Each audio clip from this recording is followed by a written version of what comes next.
That's crazy. Bro, I remember being like an angry teenager and stuff like that, and I liked a lot of dark music and stuff like that. And I remember when I heard Kim, I was like, I'm not that angry. Yeah. I was like, nah, this is too much for me. Okay, are we rolling on the wide shot too? We're about to hit it as soon as you're good. Cool. So just let you know. All right, let's do it. All right, dude. Well, welcome everybody. This is gonna be the first installment of this interview series. I'm not exactly sure what I want to call it yet, but don't tell me what to do. Okay, hold on. Let me try it one more time. What's up, everybody? We're out here in the backyard of Granny's house in Decatur, Georgia. And I don't know exactly what I want to call this show yet.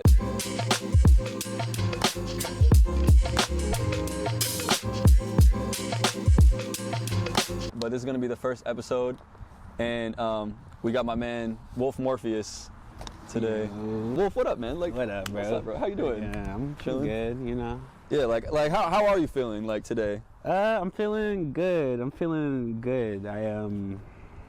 you know, I'm about to have a baby soon and stuff like that. So Yeah. you know, I'm doing a lot of stuff. Just Yeah, for my bro. girl, I had to make sure she was good today. But you know, I'm feeling good. You're about to be a father soon. Like, how does that feel, dude? That's Crazy. Yeah. Insane. Yeah. I don't know. Like, I had a dream last night. I was holding my daughter. damn. Yeah, I've been having like weird dreams and stuff, and like, yeah, things like Yeah. that. Yeah. How like far out is it? She's like 7 months right now. So Word. Yeah, it's like, June she'll be born. Dang.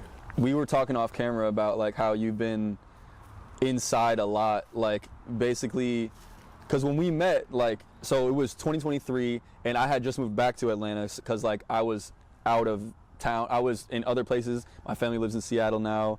I was in New York City for a bit, but I always was like, yo, like I'm from Atlanta, like I'm gonna go back there. So when we met, it was 2023. I had just moved back to Atlanta, and you gotta think, like, I moved away at 12 and kind of never full-time came back until 2023, so I didn't have shit going on. And I remember I pulled up to y'all's show at 529. It was you, you and the homie Radic, right? Yeah. And y'all were opening up for Wakai and Marco Plus at 529 in East Atlanta. And I remember thinking like, damn, like, okay, we're like, this is like, we got something going on. Like, Yeah. the homies are here. But then right after that is when you had a lot of shit going on. You kind of went back inside. Kind of went recluse, definitely. Yeah. Yeah. Cause Hold on. yeah, I wish you would have got. Oh. No, that's all good, man. Look, we're recording outside. I wanted to record outside, and this is what I got to deal with. So Yeah, no, it's a vibe out here anyway. You know, Yeah. the ambiance of real life. You know? yeah. But I was gonna say, I yeah. wish you would have got back a little sooner, bro. 'Cause Yeah. that's when I was really like doing a lot. It would have been cooler. Like the 529 thing was fine, but like if you could have seen what else we were doing in East Atlanta Village at that time, Yeah. that shit was crazy. Yeah, and I want to get into that a little bit later, but basically the reason I bring all that up is because right after that you kind of went recluse. You had a lot going on, and we'll get into that. But like, I guess since we talked about the birth of your daughter coming up, do you feel like that's gonna bring you back outside, or if anything, is that gonna like bring you back inside? Like, I feel like. Yeah, I've done a lot, bro. Like I'm about to be 28. I'll be 28 in June. You know. Oh, okay. So I've had my fair share of fun. I've done, you know, I've been out here lit, you know, for a decent amount of time. I'm kind of ready to like focus on what's really important, and I still do the music thing, but I do it from like, you know, the comfort of my own home. Like, let me know what you need me for. Bing bop. Go back to my family kind of thing. That's where I'm at right now in life, to be honest. Before, I was just outside. You were, like, I was outside, bro. So I caught you at kind of like the tail end of that, like you were saying. Yeah, definitely. Okay, so I want to go back kind of to the beginning real quick. Okay. You're from Fayetteville, North Carolina. Yeah. How do you feel like growing up there like shaped you? And did you always kind of know you didn't want to stay there? Like, did you or was that kind of like a thing that just happened, like where you moved to Atlanta? Well, as far as how it shaped me, I guess I got exposed to like a lot of different types of people because it has a big military base. I think it's one of the biggest ones in either the country or the world over there, like in the city. So you meet a lot of different people sometimes you have friends to where they're only there for a year, then you never see them again, you know, because they get stationed. You know, people are moving, things like that. My parents were in the military at the time. My mom is from Jamaica. My dad's from Alabama, and they both happened to join the military, and then, you know, that base, and that's how I was born, you know, so. But I feel like it showed me a lot of diversity, you know, definitely. And I don't know. I remember growing up, we used to go to Orlando a lot, me and my mom and my brother. So I always wanted to like move there eventually when I got older, and then I found Full Sail for music and stuff like that when I got into music. Yeah. So yeah, when I turned 18, I moved to Orlando to Full Sail. So you moved to Orlando, went to Full Sail. What was that like? First time outside of the, you know, parents' home and everything? Yeah. Well, so for context too, when I was 17, my mom moved to Georgia and stuff like that, and I was still in high school, and so my senior year I was kind of already living alone because she owned the condo that we had. Like, she had been paying it and she owned it at that point, but she was gonna sell it. But she was like, all right, I'm about to move to Georgia to get a better job, and you know, you can come if you want to, or you can finish school here. And I wanted to finish school in Fayetteville. So my brother was staying with me for a little bit. He's a little bit older than me. And he's actually born in Miami, so he was already from Florida, so he wanted to move to Orlando too. But like, he's like 7 years older than me, but like we were living together, and he moved out before me because he was like, all right, I'm about to start school and like mechanic stuff. And then so yeah, I was living alone during that time and all that. But as soon as I graduated, I literally left the day after because I had no reason to be in the city. All my family was gone, you know what I mean? Okay, word.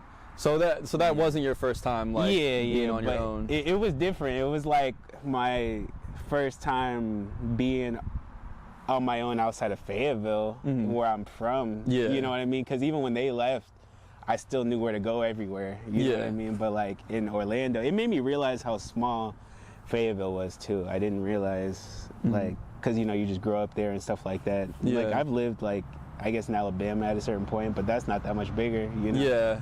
But yeah, when I moved to Orlando and stuff, and I'm like walking around downtown and seeing all these big ass buildings and shit, that made me realize, like, well, damn, you know, like, okay, I guess I'm from a small ass place. And then I would go back every couple of months. So like my vision started making me see things a little different because you're, you know, exposed to more and stuff. So it's like you start to see how, you know, like where you're from is not really like, you know. You're like, damn, this shit kind of small for real. It's just like, yeah, literally. Okay, so I guess I want to see, like, we kind of got started with, like, it's interesting, we were talking about this off camera, but like, I got started with like making videos and like taking my, like, you know, video production thing seriously, kind of around the same time that you got started with like beats and like taking that that seriously. That was in like 2016. Yeah, I had been already producing since 2012 though. Okay. But that was when I was really, because you know, you about to graduate. I graduated in 2016, so it was like a more of a, what am I about to do kind of thing. So that's why it really is the real catalyst of like. So at the time you're at Full Sail. When you started this? 2016. Yeah, I went to Full Sail. Yeah, and that shit was cool because I really got exposed to even more of life, because you know, I met a lot of different types of people in Fayetteville, but you know, when you go to Full Sail, nobody really, like, I had one friend who was actually from Orlando. Everybody else is like, yo, I'm from Boston, you know, I'm from, you know, everywhere, you know, in school and stuff like that. You ever seen Victorious, like, Nickelodeon? A little bit, That's how it felt, but like college, you know what I mean? It's like, what do you do? Like, I make video games. Like, yo, what do you do? Like, I shoot films. And you know, you just find your whole pocket of people. And yeah, that shit was cool. It was interesting. A lot of exposed to a lot. You know? Orlando is crazier than I thought. You know, as far as like just being a touristy spot. You know what I mean? Like, did you like Orlando as a city? Did you like living there? Yeah. I wanted to move back, to be honest. Yeah, but something happened with that. I was supposed to move in with a friend and all this stuff, but then he kind of fell through. Yeah. So what led you to Atlanta then? Okay, so my mom, she moved here, you know, and then so I would stop here occasionally, you know, whether I was going to Fayetteville or stuff. I was coming from like Orlando, Fayetteville, Atlanta, like just constantly, like, and I didn't have a car, so I was taking the bus.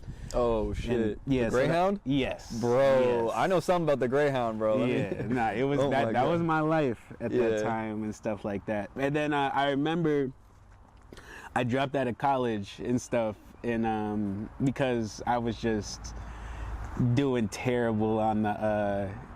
Because we still had to take core classes. All the music shit, I'm acing like shit. Yeah, you know what I mean? Yeah. But like all the core classes and shit, like I remember I had an English class. We had an 8-hour math class. Bro, you know, like get the fuck. it's just like the whole day is math. Like, Yo, it's no fucking way, crazy. Yeah, bro. so I kind of I couldn't bring myself to focus on that. No, that's I'm like not gonna CIA lie. torture for like creative, like neurodivergent type people. yeah. Bro, I would just have my headphones on and all that, and I remember thinking like maybe I want to take a month off of school, and then I called the office and they're like, actually your GPA or something fell below this, so you lost your scholarship, because I got a scholarship or something like that. Oh, word. Yeah, and then they were like, yeah, so there was like, it's gonna cost you this much if you want to continue. She was like, I suggest you drop out. I was like, Yo. all right. I was like, all right, fuck it.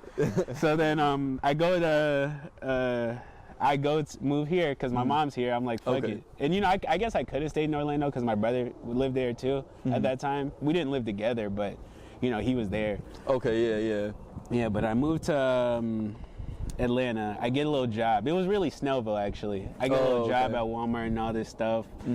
I was kind of depressed. A lot of shit was going on at that time. I just dropped out of college. I had a Yeah. breakup that I just went through and all this stuff. Bro. So then, Was that your first like real breakup? yeah. Oh, it dude. was like from like, you know, from like 16 to like 18, 19 kind of Damn. end. And the breakup lasted kind of long. You know, it was one of those lengthy Like kind drawn of things. out. Yeah. So I remember I was working at Walmart. I've been saving my money because I didn't have nothing to spend it on. I didn't have no car. Like I was walking to work and all this. I didn't know anybody in Georgia. And so I just saved up like a decent amount of money, like $1,000 some change or something like that. And then I was just like, yeah, I can't do this shit. So I hit up my homie JT, who's part of my like collective OTM and shit from Fayetteville. He's one of my homies I started really hitting the ground running with this music shit in. I was like, yo, can I like come through? Can I like live with you for a little bit and stuff? And he was like, yeah. So then I lived with him for a little bit all that summer. That was like 2017 and stuff like that. And then my brother, he used to hang out with some people in Atlanta. And it was like the people who signed like Roscoe Dash and all this stuff. Like when in like 2010, my brother was like 19 or some shit. Yeah. So like he was like having his fun, like just hanging out with people, meeting people, and he was telling me like, yo, this dude's starting up a new record label, bruh, like in Atlanta, like you should go see what's up because you're doing your producing thing. Yeah. And this is like after you know, I'm spending a couple months in there, and the friend who is not JT, it's another friend who he's the one who flaked on me. So I was like that because I saved up that money. I was like, all right, you know, he was supposed to go to Full Sail, and I was just gonna move back in with him, you know, pay rent, get a job in Orlando. Yeah. But he flaked out, and then I was like, you know, well, let me see what's going on with that whole opportunity. So when I came back to Atlanta, I went to like Patchwork Studios to like link and try to figure out the thing, and it ended up not falling, it ended up not going through or whatever. But you know, at that point I was like, let me just lock the fuck in. That's when I really started locking in, because I was like, all right, at this point I don't got a job, I just dropped out of college, I don't know nobody, I don't got a car, you know what I mean? And then I was nothing like, to do but lock in. yeah, and it was like, I got to the end of that year and I was like, bro, I call myself a musician. I dropped like maybe 8 songs that year. Yeah. I'm like, bro, you have nothing but time. I was making music though. It's not like I wasn't making music, but it's like, come on, bro. Like, you had 8 chances to make it, if anything. You know what I mean? It's like, nah, you got to give yourself more chances, bro. Yeah, that's a good point. So then I just started point. doing every day. I was like, there's no way all this shit is trash. And then like, I think when I started that journey of doing that, I think like maybe in like 2 weeks is when I got like still one of my biggest songs to this day. It was just some like lo-fi beat. You know, I was just dropping hella lo-fi beats. And in my head, I was thinking like, all these beats aren't even like for right now. Like I'm dropping these so in the future people could look up like, oh, WULF MORPHEUS compilation beat. Yeah. You know, that's what was my mindset of how I was doing it. Like just laying the foundation. Exactly. Kinda. You know, old rare WULF MORPHEUS. Like I'm just, you know, I was thinking in that time like that. So you weren't thinking I'm gonna be a lo-fi producer necessarily, or were you? Like, were you thinking of yourself as a certain type of producer at all? Nah, because especially at first, I was you know who like XXYYXX is? He's it's like some real ambient electronic music kind of thing. That was really what I was into and making when I was in even college, when I was at Full Sail and all that. That was kind of my music style and stuff. And I would still make lo-fi. I would still make it, but like I was like more electronic, experimental, but not EDM though. Just like weird sounds and stuff. Like you couldn't. It didn't even have a genre, honestly. But like, you know, I just I got my group too, like, because I had a collective of homies from Fayetteville, and we would all like you know, make music together. I think that influenced me even harder to dive more into like the low, because we was like inspired by like Pro Era and shit like that. We're like listening to all this type shit. Yes, and like it influenced our whole style. So Pro Era, bro. I actually wanted to talk about. I'm kind of jumping ahead, but Pro Era. I wanted to talk to you about this because I was a huge Pro Era fan, like in high school, like during the like, you know, 1999. Yeah, like bro, I have 47 tatted. Oh my god. Bro. I was. Yeah. So I was so into it, and it's so funny because one of the things I remember you like kind of posting about or talking about was that you got like a DM from Chuck Strangers one time. Yeah. And it kind of and like, you know, even like y'all talked more and like kind of like, you know, it really felt like that was like a big moment for you, where it's like, damn, like I'm working with somebody who I like for real listen to. Yeah. And that situation was so weird to me because I wasn't trying. I wasn't reaching. I wasn't even trying to be no producer who produced for artists. Besides my friends, you know, I was making standalone lo-fi beats. If anything, I'm trying to make this beat so weird you don't even know how to rap on it. You know what I mean? Like I'm like I was a fan of Knowledge. Knowledge is like my big like inspiration as far as how the sound goes. But then on top of that too, like I come from like I was making electronic music and all that stuff, and the people who I see making electronic music, they're not like leaning on no artist for anything. They're the person doing everything. So like that was my mindset going into it. And so I'm listening to like Earl Sweatshirt and like Mavi and all these people and like Overcast and like. But you're not thinking necessarily like I'm gonna make a beat for these people. Yeah. I wasn't making no tight beats or anything. But my momentum was definitely going up at that time. So when that happened, it kind of opened my mind of like, oh snap. And like I was really listening to Chuck Strangers. I don't know if I told the story in the Instagram story, but he had just dropped the EP. It was called Too Afraid to Dance or something like that. And I was listening to it heavy. It was crazy because it was like he's like rapping on that like loop type shit, but like, you know, coming from the Pro Era shit, it was like, oh, he like in that mode now. Yeah, exactly. I was like, this is perfect. Because Pro Era kind of like split off and like broke up in a little way, and then it's like it was like, where is everybody? And then Chuck Strangers like popped back up. He on like map. his Rock Marciano kind of shit, like car shit. I was like, oh shit. Like I was happy to know that like he was still doing it to where I felt like where the game was now. He was at now, and this is it's different now because that's such a prominent part of like people's listening. Like the whole Griselda is huge now and all this stuff. But at this time, it wasn't like, it was almost still like you was ahead of the curve if like you was, so I'm like, oh, he on that, you know what I mean? So I'm listening to this shit every day, and I was working at Home Depot, and I was going to work, and I opened up my shit to message him, and I was about to say like, yo, your new EP is crazy. And I looked at our DMs, and I had already like, I've been talking to myself in his DMs for a minute, so I was like, never mind. Like, nah, let me try. I was like, never mind. So I go to work, and then I get on my lunch break. I used to go home on my lunch break because I stay pretty close to Home Depot. So I go home and I check, and he follows me. And mind you, I didn't send that DM. But he followed me. You're like, how does he know? Like, and he DM'd me. He said, your shit crazy, bro. I was like, what the fuck? That's nuts. And, you know, I'm freaking out and all this stuff. And then he was like, yo, you got a beat that on your page I want to like rap to and stuff. I was like, oh, bet. And I'm on my lunch break. I'm at the crib. I'm by my computer. Yeah. I'm like, bet, I'll send it right now. Yeah. Boom, and then go back to work. By the time I'm leaving work, I'm listening to the track that we just made. Bro. And I went to work bumping the EP though. Like Bro, I was like, crazy. you know, I was like, okay, that was some divine shit. To go to I work, can't even- bump in the EP, like, and then come back from your lunch break already having a song with him. Yeah, It's he crazy. did that shit on the spot. Yeah. Wait, so did that song come out? Yeah, yeah. Oh, and there's a music wow. video for it. And Oh everything. my God. Okay. Yeah. It's So yeah. I don't know if you like have these kind of thoughts too, but I'm like, all right, like it's probably not gonna, like, I'm always like, oh yeah, like it's cool that like he hit me up or like that we did this, but like it's probably not gonna come out. It's probably not gonna go anywhere. Yeah, and the one And I then get it one does. then the surprising one for me with that was Mavi, definitely when I did that with him, because all he had was Let the Sun Talk, if you've heard that. Yeah. And, that's all he had, and like it had been years at that point, so everybody was and apparently I heard he done scrapped mad albums.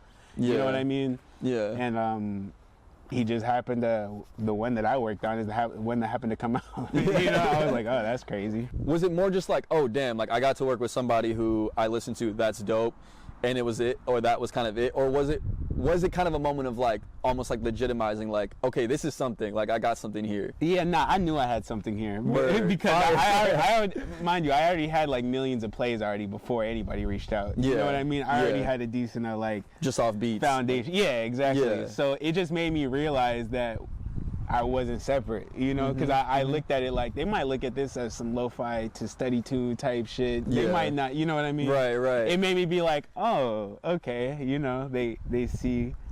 Oh yeah, because I gotta remind myself, you didn't really want to be a hip hop producer. Yeah, like, I wasn't going for it. I wasn't Yeah. sending nobody beats and all that stuff. Like my homies who I know personally, like in Fayetteville, like, you know, because they're the homies and Yeah, stuff. you're like, and yeah. we was inspired by Pro Era, but I'm not thinking I felt like we could do that on our own. You know what I mean? Yeah. I didn't feel like, you know, so when people started reaching out, it's not like I was chasing no artist or anything. Yeah. So that was cool. Yeah. The one artist I probably did chase down to work with is fucking Marco Plus. And he only had like 1,000 followers when I found him, but he was just so fire. Yeah, bro. I was like, bro, please. Like, we Bro. gotta work, please.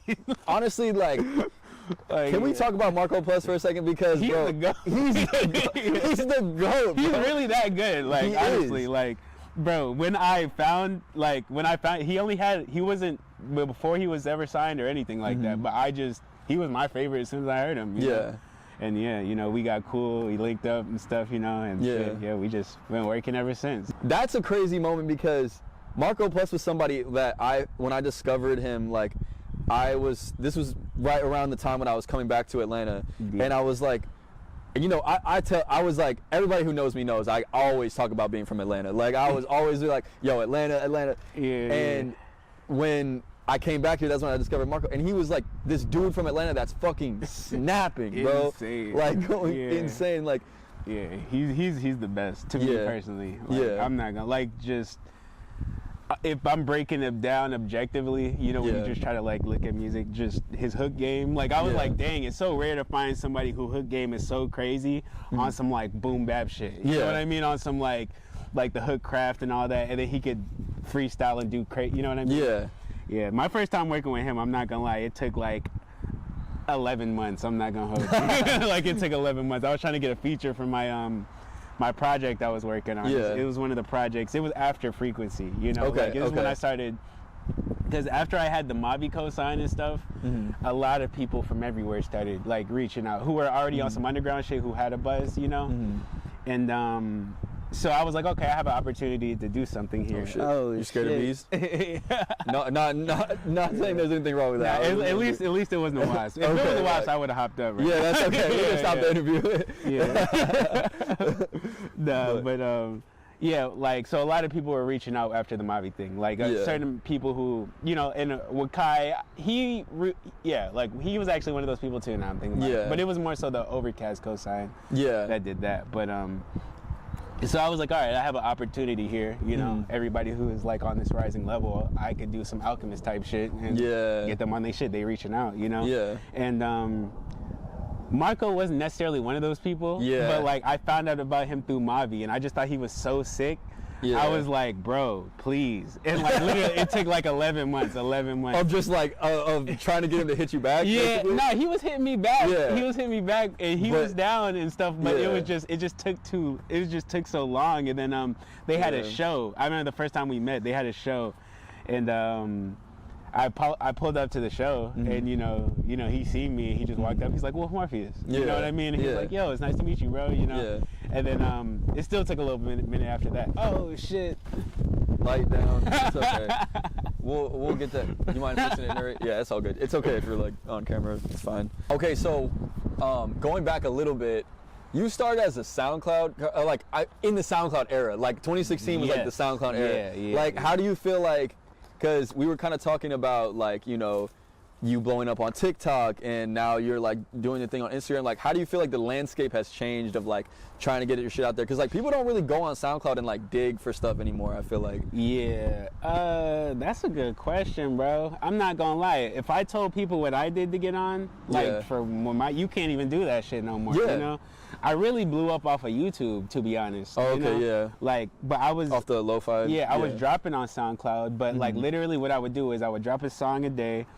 I would find like 50 to 100 of those lo-fi channels posting, especially at that time, and I would send them 100 emails of these people every day. You know what I mean? And I'm dropping every single day and all that stuff. So like eventually, you know what I mean? Like these people who already got million subscribers and stuff like that, they put my music in there very frequently because I'm just having such a large amount of output, you know what I mean? Like shit, now these days they use fucking AI, you know, like lo-fi beats. So it's kind of like my whole lane got destroyed. And that's like, you know? That shit does not exist anymore like it used to. Yeah, and now that I think about it, even like the lo-fi beats to study to, like I just don't even see people like really like pulling that up, like bro, because it got gentrified, bro. And I could get into this. There was a time like you listen to that shit, it was like some SP kind of like, you know, the shit I was doing at the show. It sounded like that at a certain point. There was like some swing to it. And then it got into a point to where,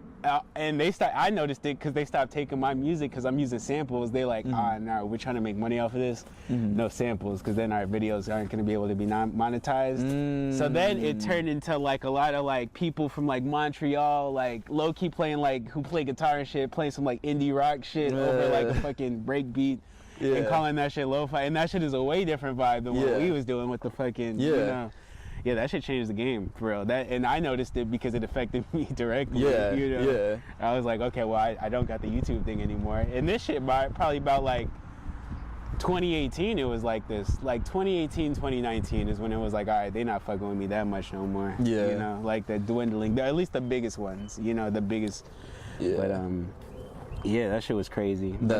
After that, that's when 2020 is when I was really like started going in on Instagram ads, because I had already been posting on Instagram like every day. But I was watching Gary Vee, and he was like, yo, Facebook, Instagram ads, extremely underpriced. This is during COVID. And like I'm working a job every day, but now I'm just at home, so I ain't got no money to, you know, I just got this money, and I'm like, all right, bet. I started putting like $70 to $140 like dollars a week into promotion. The same shit I was always posting. I was posting like little anime clips, anime videos. And I was just like, I would put like, yo, my page is like a collage museum of like anime and lo-fi beats type shit. Just follow me if you want to, you know. I did that for the first week. It was like, boom, 300 followers. Damn. And I was like, all right, let me do the math on this. You know what I mean? I'm like, all right, if I just got this, doing that and this, that. I was like, all right, bet. I just did that shit every day. I'm just going to work during COVID doing that. Boom, just start stacking 10K. You know what I mean? 15K, 20K. I was like, okay. And it got up to like 32K and all that. And then I kind of just like stopped doing that. But also at the same time, the algorithm started changing. You know what I mean? So like my format style is less effective in the algorithm. You know what I mean? Even though people tell me to bring that shit back all the time. And I'm like, if I did, you still wouldn't see it though. So that's the part that sucks, because I would love to keep doing that shit, you know. So then it switched to reels and all that. So I started doing reels for a little bit. But yeah, my page really started to kind of decline at the same time I started to rise even more. So it was hard to even tell. Because like, you know, I'm like meeting more people, artists, you know, like fucking, I'm doing a live event. It's starting to get packed and stuff like this. You know, I'm at B.O.B. and stuff like that. Oh, yeah. He came to the event, did an event with him. The Mobby shit got me in a whole different landscape. But none of the followers that my followers, they weren't the same followers of the people who listened to the shit I did. You know, they're just a curated follower group of like what I was doing, you know? So like, you know, when that happened, it gave me a whole new landscape. But my followers are still like declining because I'm not like conforming to the algorithm and all this stuff. But I'm still getting good thing and all of that. I'm still getting good attention, but like, you know, I'm seeing like this decline and all this stuff. Yeah. And yeah, and honestly, it lasted all the way up until like last year, to be honest. Because then I was like, all right, let me do something with this. You know, what I mean? That's when you started like posting the memes. And yeah, because I was like, all right, I've done sold myself, like, you know, not necessarily dancing in front of a camera trying to sell the music, but like I was very much an internet personality, doing vlogs and all this shit, all that. Yeah, I was like, I don't have that in me anymore. Yeah. Like, I got to figure out something, you know, and then I just did that. I tried a couple of them, and I'm seeing the reach it was getting, and I was like, I could do this. I was like, I could do this, you know, and then, you know, you get paid off of the you know, you get enough impressions and shit, they give you bonuses, and oh yeah, and I feel like you've done a really good job of like evolving with the times, like even like doing the vlogs, like there was definitely like a vlog era too, with like Casey Neistat and all that shit, and like maybe that was a little earlier, but like still like there was an era where it was like that's what people wanted to see was like vlogs. And that was when you were doing like you said you were vlogging like acid trips and stuff like that. I was heavy into psychedelics and shit. I was heavy. Not so much anymore. I don't do shit no more, bro. I fucking, you know, I told you diagnosed schizophrenic, but I lost my shit for real. But like, I was doing it heavy at that time. Like, do you have any like craziest trip stories? Anything? No, I do. There was one time I talked to this like being and shit. You know, I was off of a whole bunch of shrooms and shit, and like face kind of emerged out. Just having a whole conversation with this thing. It was like a woman, you know, like entity and shit. Was talking. Yeah, that was the craziest one. After that, I was like, all right, I gotta slow down. Because I remember, like, I remember in the trip, it was getting more and more intense, and then I seen a face like a smiley face emerge out of reality. I was like, whoa, and I started trying to distract myself and get on my phone and shit. Oh no, the phone is bad. When you're tripping, the phone is bad. Yeah, the things I was typing wasn't what was popping up. Bro. I was like, all right, you can't escape this. You're just like stuck. Yo, I remember, bro, I was a couple years ago, since I used to live in New Orleans, I go to like Mardi Gras like every year. I was with like some of my best homies, like it's Mardi Gras. I'm like, bet, like we're and I really hadn't gotten any sleep for real because like I had just came off the plane from Seattle visiting my family. So I had like no sleep. I popped some shrooms, and bro, I remember like I started having like a bad trip. I was like, oh fuck, because I was like let me try to go get some sleep. I went back to like the crib or whatever. Everyone was out. It's Mardi Gras day. I'm by myself. I'm like, bro, okay. I was like, I'm sitting there like, I can't sleep. Then I'm like, all right, let me get on my phone, because like usually if I can't sleep, I'll like play YouTube or something. Like, distract yourself. See. I go on YouTube and everything I see is just negative. It's like plane crash, like, I know what you mean. Bro, that reminds me of another trip I got to tell you about. So fucking in 2020 and shit, my birthday is June 1st. So this is when the George Floyd shit was kicking off. You know, man, riots was going crazy. Yep. And I was taking shrooms for my birthday. I took some shrooms, and I'm like, you know, I'm about to enjoy my birthday, some soul searching, whatever. Yeah, let's go. And then this shit is going crazy. I'm seeing they riot in Atlanta and all this stuff. And then I remember I log in. It was the Zoom call, like a beat Zoom call we used to hop in and stuff like that. And then, like, in my head, the way I'm processing this, it was Stolen Drums who runs it. It was like controllerized, like, shout out Drums, And like the way I'm here, he was like, "Yo, prepare for war." That's how I'm hearing this shit. I'm over here like, "Oh shit!" Like, you feel like you're getting debriefed, like. I was over here like, "Oh, yo, this shit about to like hit the fan," you know what I mean? And I'm like tripping hard as shit. Yeah, I had to like force myself to go to sleep. Like, that shit was crazy. Yo, and like that shit was not a good trip. No, bro. There's nothing worse when like you're feeling like you're on a trip and you're feeling like, okay, it's starting to feel negative, but you're like, nah, like it's okay. But then like when the stuff is really happening though, like, cause that's the thing, like stuff really is negative. Yeah, exactly. And it's like, I don't even know if that's how he said it. Yeah. But that's how it felt like, yo, shit's about to hit the fan. Yo, if you don't got a gun, get a gun. I was like, holy shit. Bro, yeah. That's how it felt. And you know, it's crazy, bro, cause like, you know, I've been through a lot of shit and all that shit. So like my reality now is very like weird and stuff, because it feels like I'm on a nonstop, like even now it feels like I'm on a nonstop shroom trip. You know? Like in what way? Like the way you feel, or like the way you see, like both. Visually? Yeah, both. Okay. Bro, the other day I was fucking driving. This shit weird. I don't know. I've never actually talked about this shit publicly besides with people I'm cool with. I don't talk to nobody anyways. So. Yeah, but I was driving from work and shit, and I see a fucking kangaroo like jump on the like behind the car and shit. But it looked like how when you see shit on shrooms, you know, that's how it looked. But I feel like I just took so many of them shits. So like psychedelics and this shit. is like post, like you're not tripping anymore. This is like the other shit was day. last week. You're right. So you're just sober. You're dead sober. You're like, I know damn well I didn't just see a.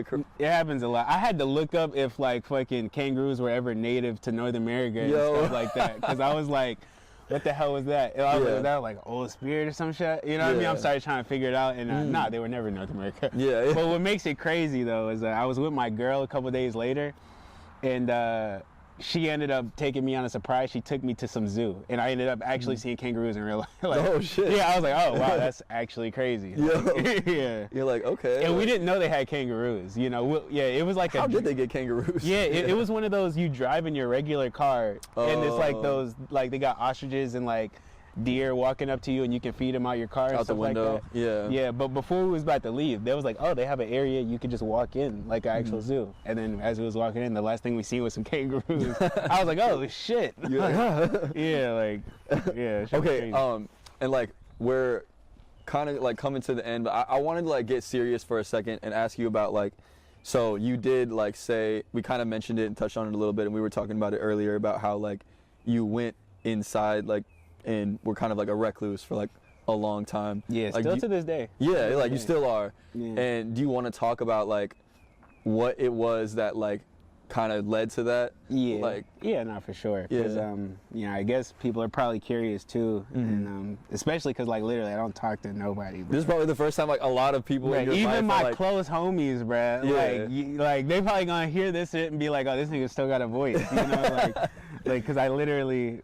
Like I just fucking you were talking about all you do is text, right? Like you don't even talk on the phone. Like. Yeah, it's because at the height of everything and so much was happening. One, I got lost in the sauce, bro. Cause like when you're out all the time and people are like, you know, the status starts to climb and stuff.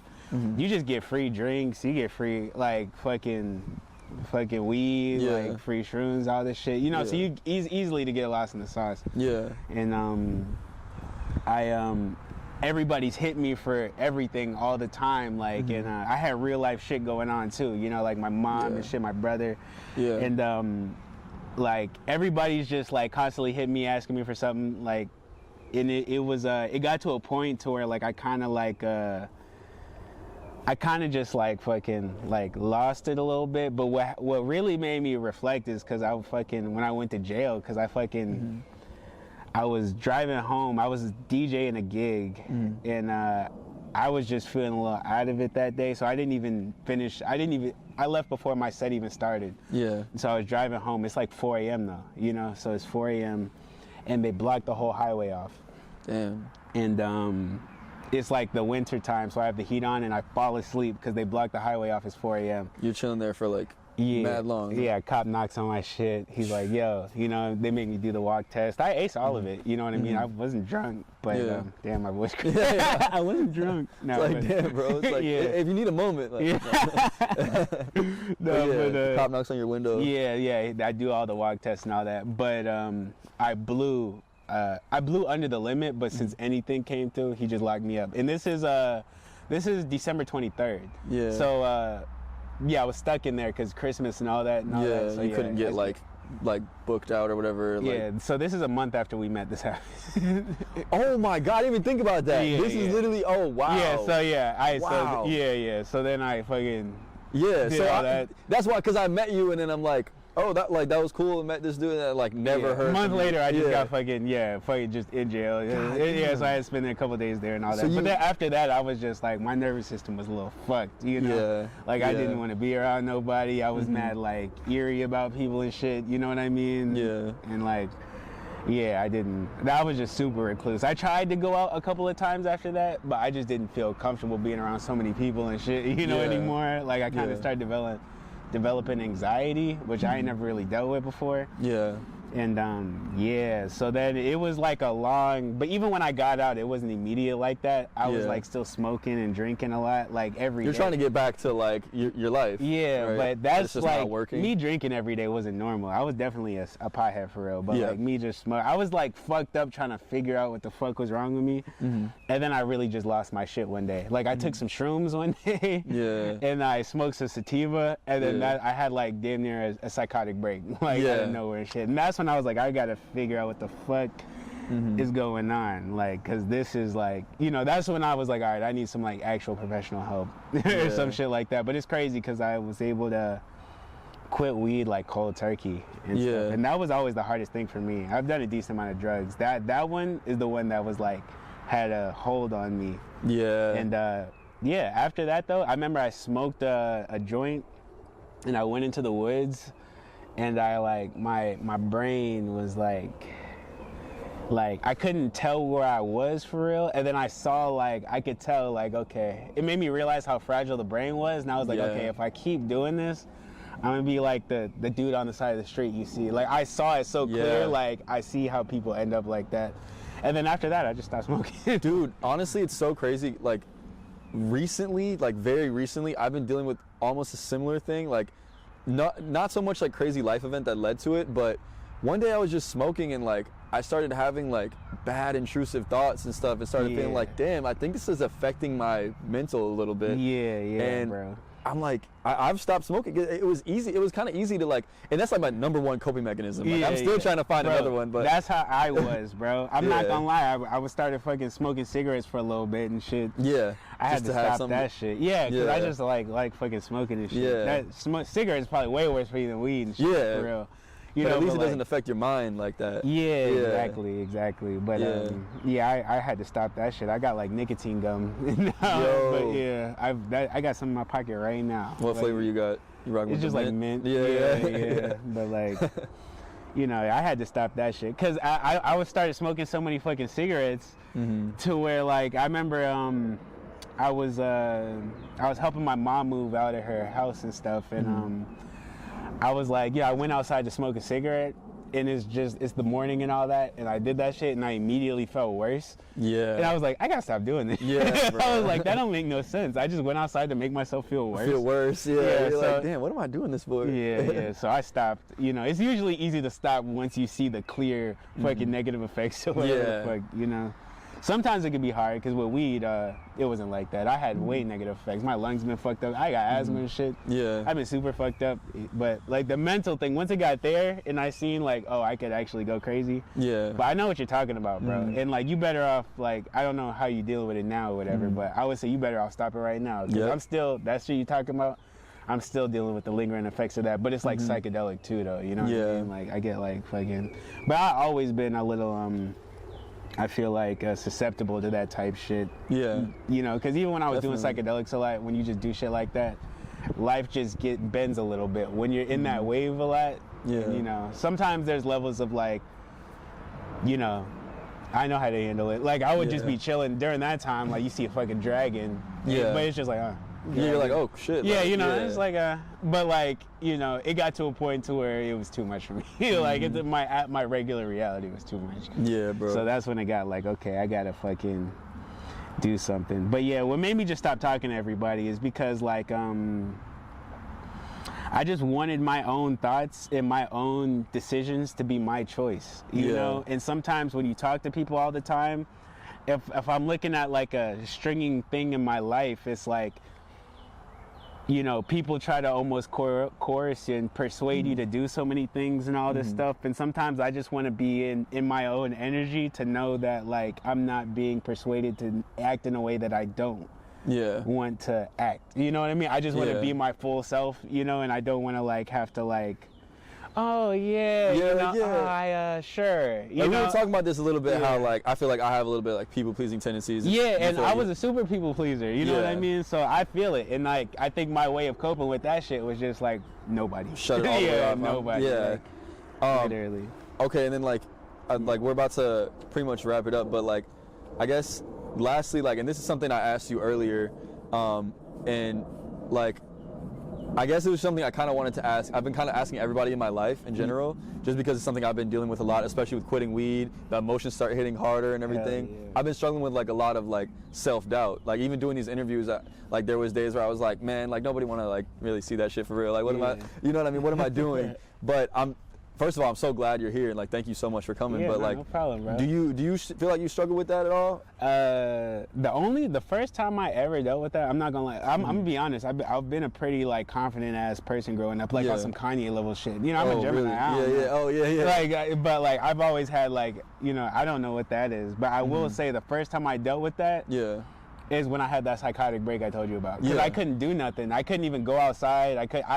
See, now it's a choice, me not talking to people. Then I actually couldn't talk to nobody. Like, I couldn't be productive. I couldn't make money. I was all the way fucked up. Yeah. And that was the first time I actually dealt with that, you know? Yeah. Like, that's the first time I dealt with that, because it just, like, I didn't feel capable and stuff like that, you know? And that hurt.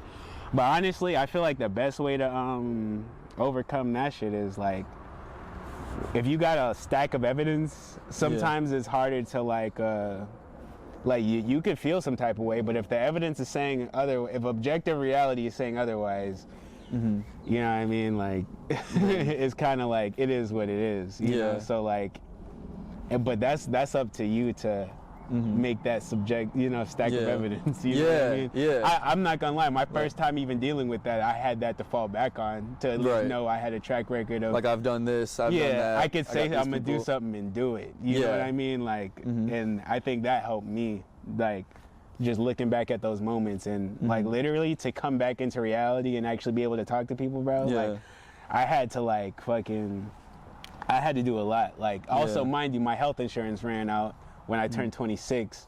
So, like, I didn't have health insurance. So, like, it's not like I can go to the doctor or some psychiatrist to help. I was really struck, you know what I mean? Like, I couldn't even make money because I'm struck, like, mentally. So it's like, how the fuck do you, so literally I had to figure that shit out myself, bro. I was like running 3 miles a day, like, literally, because, like, I just had to get myself out of my own head. Like, just physically going crazy. I'm, like, changing my whole diet up. I'm doing the absolute most, like, literally, and it fucking worked. You know, it fucking worked. So, like, nowadays, that's what my confidence is based on. Like, if I get myself out of that, you know what I mean? And that's God, too. I got to give that shit to God, too. Because, like, you know, if you can get out of that, you can get out of anything. And that was probably the hardest shit I ever had to get out of. I'm not gonna hold you. Last thing I kind of want to ask you is, like, if you could give advice to your younger self, or if you can give advice to somebody that, like, kind of wants to, it may be dealing with similar stuff and, like, wants to, like, do what you're doing, because now you're, like, at that point where, like, you know, we're a little bit older, like, there's teenagers right now that are, like, trying to, like, start up. You know what I mean? And you got that, like, body of work. Like, you got shit, like, you know, like I was saying earlier, like, you got, like, Mavi collab, which I literally listened to, didn't even know that you produced, like, especially Spoiled Brat off of Laughing So Hard It Hurts, and, like, the Marco Plus stuff, like. It's cool to know that, even when I talk to, like, producers now and stuff, they be saying, like, I inspired, like, they was listening when they was, however, which is weird to me, because I guess it don't feel like it's been that long, but it's like I was in middle school. I was like, how are you in middle school? Like, how old are you now? Like, literally. My advice, if I was giving advice to myself younger, or, like, my advice to somebody trying to, because I think that would be two different things? Yeah. Okay. My advice to me, because I'm not gonna lie, I feel like I already had the blueprint. The only thing I would tell myself is don't do drugs. You know what I mean? I'm not gonna hold you. I guess, what would you say to these kids now? Because, like we were talking about earlier, a lot of the stuff that you did do in terms of just, like, getting yourself out there isn't really a thing anymore. I'll say, That's a good ass question, bro. Let me think. All right. This is what I will say. Like, if you really want some shit that don't have like necessarily like a clear like linear path on some shit, like how you could just go to college, get a job. Like, I feel like to achieve whatever you're trying to achieve, you got to treat that shit like the college kid trying to get A students, bro. Whatever homework, figure out your homework of what you need to learn. Yeah. You know what I mean?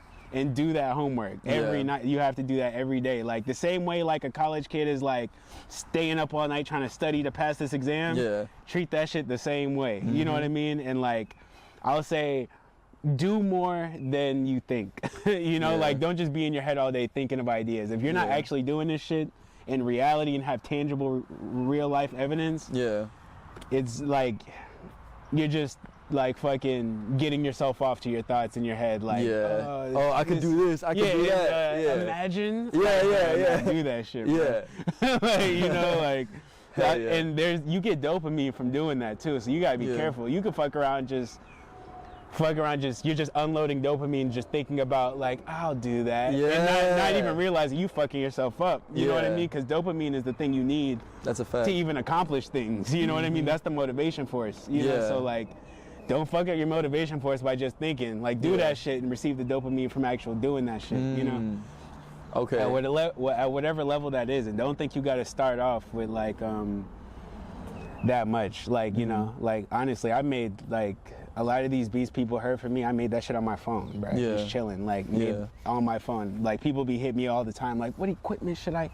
Yeah, I'm like, bro, I have a cracked FL Studio in my phone, like a koala. You don't beats. need much. Yeah, literally. And I learned that shit from Madlib, bro. Like, you know, he made that whole Freddie Gibbs album on his iPad. You know, so like, that's so funny to think about. Yeah, so it's like, if he can do that, you know what I mean? Like, shit, you know. Yeah. Like, you can do it. Just a little bit at a time. All right. So we're pretty much done. That camera's over with, but you can look at your camera. That one ran out. You can look at your camera if you want to just promote. If you have anything you want to promote, I know there's a bunch of stuff I wanted to talk to you about that, you know, we didn't get to, but that's totally fine. Like, if there's just anything else you want to say to the camera, talk to the people. Follow me on everything at WULF MORPHEUS. I got new music. I got an album I'm working on right now with people. It got Wakai on it. My name is J-Mac. Hell yeah. Some other people too. Hopefully. Yeah, but I got a whole bunch of shit I'm working on, to be honest. I got a lot of music in the chamber I'm trying to just drop. So stay tuned for that. You know, listen if you want to. And you know. Hell yeah. Thank you for dude. having me. Thank you for coming. Seriously, bro. This shit was dope. Bro. This shit was lit, bro. This shit was super and dope. I haven't done this in a minute, so hopefully some people I haven't talked to in a minute will see this. This has some context. This is the catch up. Don't expect a call. Like, all the information is here. Yeah, literally. This is my voicemail. So everybody.